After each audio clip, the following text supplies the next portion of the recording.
कर्पूरगौरं करुणावतारं संसारसारं भुजगेन्द्रहारं सदा वसन्तं हृदयारविन्दे भवं भवानी सहितं नमामि। बोलिए शंकर भगवान की जय, बोलिए शिव महापुराण की जय, बोलिए हिंदू सनातन धर्म की जय। देखिए साथियों, 32वां अध्याय चल रहा है यह शिव महापुराण का, जिसके अंतर्गत अनुष्ठान का विधान बतलाया गया है। तो मुनि बोले, हे वायु महात्मन, उस ज्ञान का अनुष्ठान किस प्रकार किया जा सकता है जिसके द्वारा प्रत्यक्ष ज्ञान होकर मुक्ति प्राप्त हो जाए। अब कृपा करके हम लोगों को यही समझाइए। वायु बोले, हे मुनियों, इस प्रत्यक्ष ज्ञान की प्राप्ति के लिए तो शिव अर्चन ही एक उत्तम अनुष्ठान है। शिव आराधन द्वारा ही मोक्ष पद प्राप्त होता है। उस आराधन का अनुष्ठान 5 प्रकार का है। क्रिया, जप, तप, ध्यान, ज्ञान, इन साधनों द्वारा किया जा सकता है। यह साधन है तो कठिन, लेकिन जब शिव कृपा होती है तब यह सहज होने लगते हैं। इनके द्वारा सिद्धि पा लेना ही उत्तम धर्म है। जो मुक्ति देने वाला परोक्ष अपरोक्ष नाम से होता है, यह धर्म भी वेदों में वर्णित है और 2 प्रकार का है। एक उत्तम धर्म है और दूसरा अधम। इन दोनों को बताने वाले वेद तथा उपनिषदों के योग से आरंभ करके जो धर्म किया जाए वह परम धर्म है, और इससे अधोभाग में जो किया जाए वह अधम धर्म है। परम धर्म के तो निर्मल आत्मा वाले जन ही अधिकारी हैं, और अधम धर्म के अधिकारी सभी सांसारिक जन हैं। धर्मशास्त्र आदि द्वारा सांग उपांग से वृद्धि पाकर ये परम धर्म अपर धर्म का साधन है। इस शिव के परम धर्म तथा इसके संस्कार अधिकार आदि का वर्णन शिव शास्त्र इतिहास एवं पुराणों में भली भांति मिलता है। शिव शास्त्र श्रुति स्मृति नाम से 2 प्रकार के हैं। वेदों के तत्व रूप स्रोत शास्त्र हैं और दूसरे स्वाधीन स्मार्त शास्त्र हैं। ये स्वाधीन स्मार्त शास्त्र प्रथम 10 प्रकार के थे। उसके बाद कामिका आदि नामक सिद्धांत प्रसिद्ध हुए। वेद तत्व रूप जो स्रोत शास्त्र हैं, उनमें पाशुपति व्रत तथा परम ज्ञान का वर्णन है। इस प्रकार से उसका विस्तार 1 अरब के लगभग हो जाता है। हर एक युग में स्वयं भगवान शंकर ही योगाचार रूप से अवतार लेते हैं और इनका प्रचार करते हैं। उसे सूक्ष्म रूप से बताने वाले रुद्र, दधीचि, अगस्त्य एवं उपमन्यु नामक महर्षि हैं। ये चारों महर्षि पाशुपति व्रत की संहिता के प्रचारक हैं। इनके शतशः सहस्त्रशः शिष्य हो जाते हैं। जो इस शिव धर्म का प्रचार करते हैं, उन्हीं शिष्यों ने चर्या आदि रूप के परम धर्म को 4 प्रकार का कहा है। उनमें पाशुपति योग के अनुष्ठान द्वारा ही शिव का साक्षात्कार हो जाता है, क्योंकि यह योग अनुष्ठान सर्वोत्तम है। इसके साधन पितामह ब्रह्मा जी ने कहे हैं। मैं उन्हीं साधनों को आप लोगों को सुनाता हूँ। उनमें स्वयं शंकर जी ने 8 प्रकार के योग कहे हैं। उन्हीं द्वारा शीघ्र ही शिवमति हो जाती है। उस मति द्वारा धीरे धीरे परम ज्ञान स्थिर हो जाता है। इसी प्रकार के ज्ञान से ही शिव प्रसन्न होते हैं। तब उनकी कृपा हो जाने से परम योग मिलता है। फिर उसी से शिव प्रत्यक्षता हो जाती है। उसी के द्वारा मुक्ति प्राप्त होती है।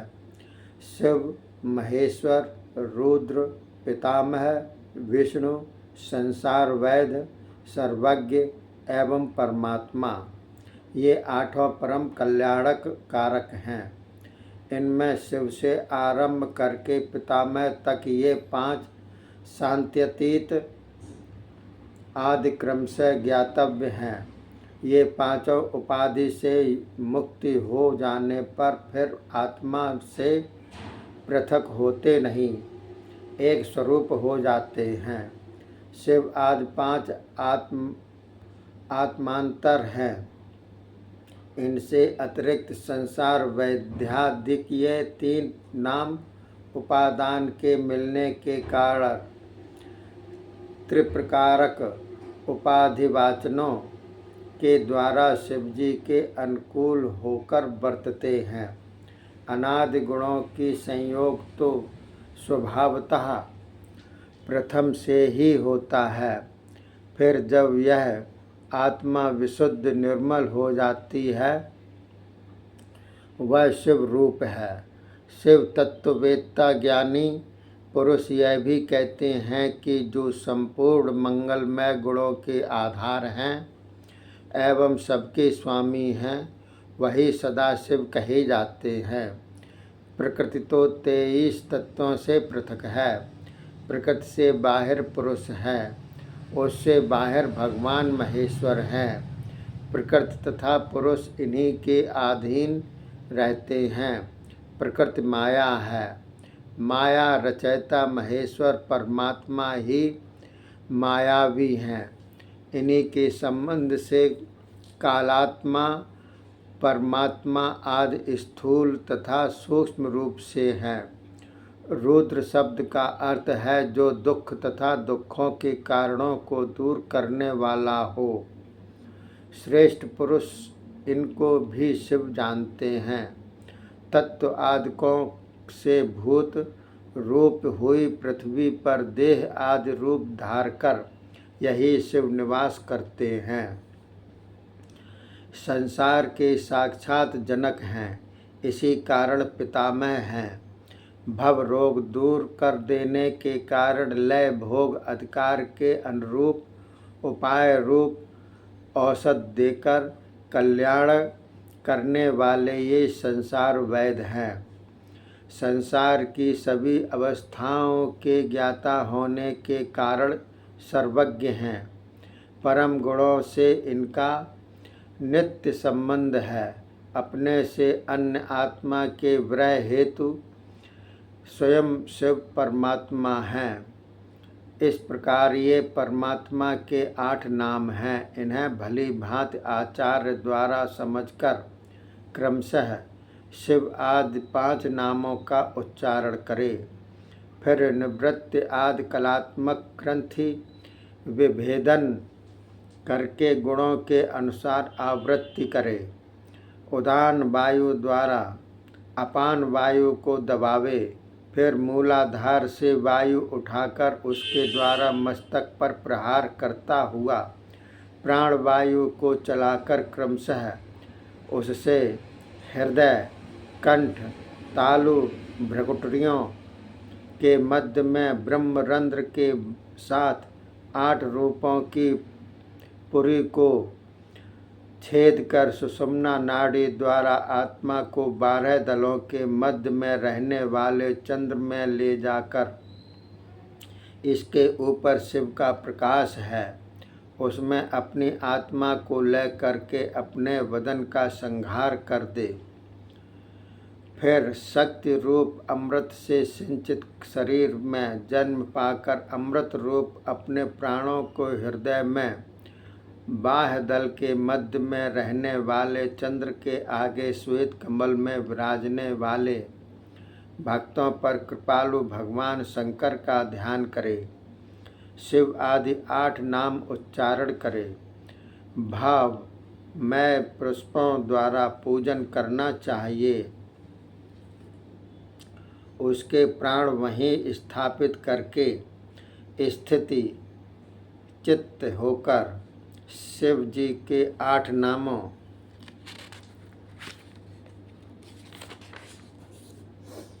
का जपन करे। नाभि के मध्य में शिव जी के 8 नाम धारण करके इस प्रकार 8 आहुतियाँ देकर फिर पूर्ण आहुति देकर प्रणाम करके 8 फूल चढ़ावे। फिर बाकी का पूजन करे। उसके बाद चुलवा जल मार्ग द्वारा अपनी आत्मा शिव जी को समर्पण करे। इस प्रकार की क्रिया द्वारा अल्प काल में परम ज्ञान प्राप्त हो जाता है। मोक्ष का सबसे उत्तम साधन यही है। अब पाशुपत व्रत का रहस्य इसमें बतलाया गया है। तो देखिए क्या है इसमें। वायु बोले, हे ऋषिगण, अब मैं आपको अथर्व शिरस उपनिषद में आए पाशुपत व्रत के रहस्य को समझाता हूँ। इस व्रत को किसी वन किंवा उपवन में जाकर चैत्र की पूर्णिमा तिथि के दिन करना चाहिए। उससे पहले त्रयोदशी को अपना नित्य कृत्य करके गुरु पूजन करे। फिर उनसे आज्ञा पाकर श्वेत वस्त्र, यज्ञोपवीत, चंदन माला आदि धारण करके कुशासन पर बैठ जाए। हाथ में मुट्ठी भर कुशा ले ले। फिर उत्तराभिमुख होकर 3 प्राणायाम करे। श्री पार्वती जी के साथ शिव ध्यान में संलग्न होकर जितने दिन के व्रत की इच्छा हो उतने दिनों पर्यंत व्रत करने का संकल्प ले ले। जैसा कि मरण विधि 1, 2, 3 वर्ष, 1, 2, 6 महीने, 1, 2, 3 दिन इत्यादि उतने काल का संकल्प करे।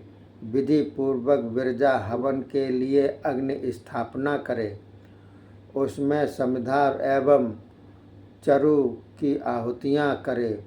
इसके द्वारा पाप नष्ट हो जाते हैं। इस हवन के मूल मंत्र बोलकर हवन करे।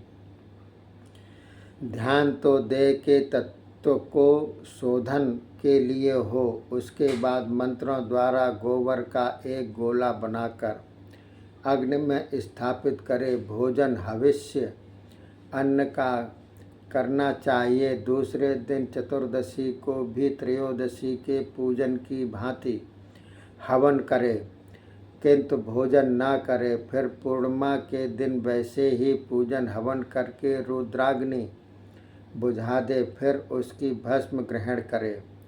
जब जटा धार कर शिकारियों जैसे वेश में स्नान करे। यदि लोक लज्जा न हो तो दिगंबर होकर नहावे, नहीं तो कोई टाट का टुकड़ा या चमड़ा लपेट ले। किंवा वृक्ष के वल्क कल की लंगोटी लगावे। फिर मेखला दंड धारण करे। पैर धोकर 2 आचमन करे। अथर्ववेद के अग्निरित्यादि 6 मंत्र बोले। क्रमशः 6 अंगों में ओम शव, ओम शिव ऐसा कहकर शरीर में भस्म लगावे। त्रयायुष्यम जमदग्नि इस मंत्र से मस्तक पर भस्म का त्रिपुंड लगावे। इस प्रकार शिव रूप होकर शिव योग में प्रवृत्त हो जाए। इस प्रकार प्रातः, मध्याह्न, सायं तीनों कालों में पाशुपत व्रत का आचरण करे। इस विधान से मनुष्य पाशुपत से मुक्त हो जाता है। इसके बाद स्वर्ण का अष्टदल कमल बनावे। उसकी 9 रत्नों से रचित केसर युक्त कली हो, इस प्रकार के कमल का आसन बनावे। यदि पास में धन ना हो तो श्वेत कमल पर किंवा अपने भावना में कमलासन पर भगवान शंकर की कल्पना करे कि वे विराजमान हैं। उस कमल की कलियों में स्फटिक के पंचमुख वाले शिवलिंग की स्थापना करके विधान से पूजन करे। आह्वान, आसन, पाद, अर्घ्य, आचमन आदि कराकर फिर दूध, दही, शर्करा, मधु आदि पंचामृत से भिन्न भिन्न करके स्नान करावे। फिर सहस्त्रशः घट जलों से स्नान करावे। उसके बाद रोली, चंदन, सुगंध, श्वेत कमल, नील कमल, फूल, बेलपत्र द्वारा तथा अनेकों सुगंधित पुष्पों को लेकर दूध, चावल, धूप, दीपक, नैवेद्य आदि चढ़ावे। उसके बाद 1008 किंवा 108 कमल एवं बेलपत्रों से शिव पूजन करे। क्रमशः शिवजी के 4 मुखों की धूप आदि, दीप आदि से पूजन करके अर्घ्य आचमन प्रदान करे। फिर प्रथम आवरण में गणपति स्वामी कार्तिक का पूजन करके ब्रह्मा आदि देव पूजन करे। द्वितीय आवरण में विघ्नेश्वर का पूजन करे। तीसरे में भव आदि शिवजी की 8 मूर्तियों का पूजन करे। कमल से बाहर पंचम आवरण में अस्त्र एवं अनुचरों के साथ 10 दिक्पाल तथा ब्रह्मा जी के सारे मरीचि आदि मानस पुत्र, ग्रह, नक्षत्र, सभी देवी देवता एवं आकाश में रहने वाले पाताल निवासी सभी मुनि, योगी, यज्ञ मात्र का गणों के साथ क्षेत्रपाल सभी चराचर आदि की पूजा करे। शिव भक्त सदा गुरुजनों का यथोचित पूजन करे। अनेकों वस्तुएं देकर उन्हें संतुष्ट करे। व्रत में तो दुग्ध, फल, फूल आदि ग्रहण करे।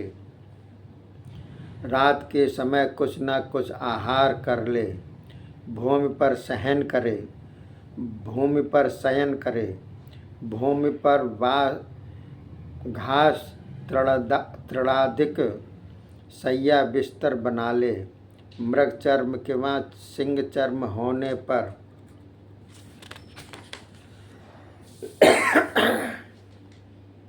व्रतधारी उस पर सो जाए। रविवार, आर्द्रा नक्षत्र, पूर्णमासी, अमावस्या, चतुर्दशी, अष्टमी इन तिथियों में उपवास करे। अपवित्र, अभक्ष्य वस्तुओं से भिन्न रहे।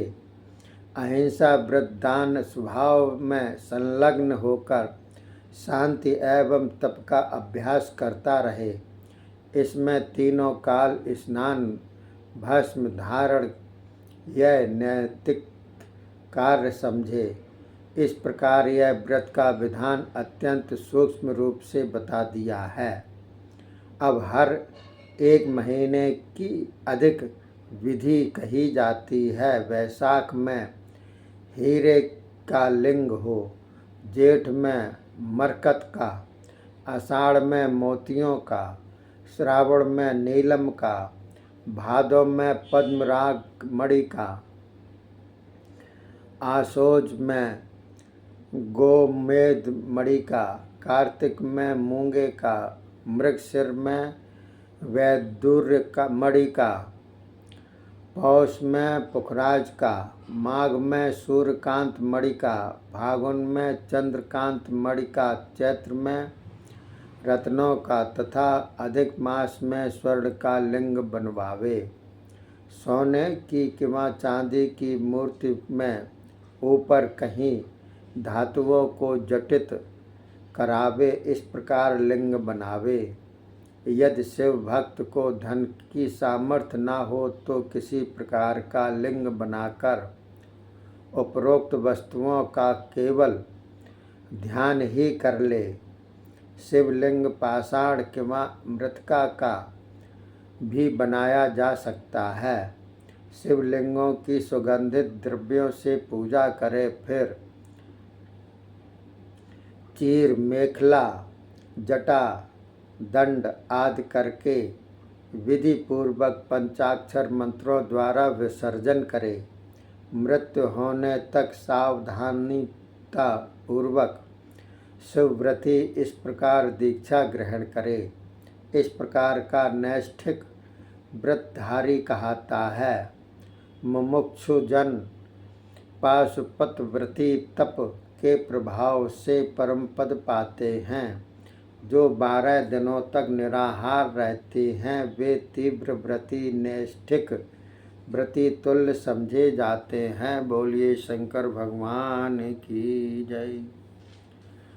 शिव महापुराण की जय। हिंदू सनातन धर्म की जय। अगला 34वां अध्याय है जिसमें उपमन्यु की भक्ति का वर्णन किया गया है। अगले एपिसोड में बतलाएंगे। तब तक के लिए धन्यवाद। जय हिंद, जय भारत।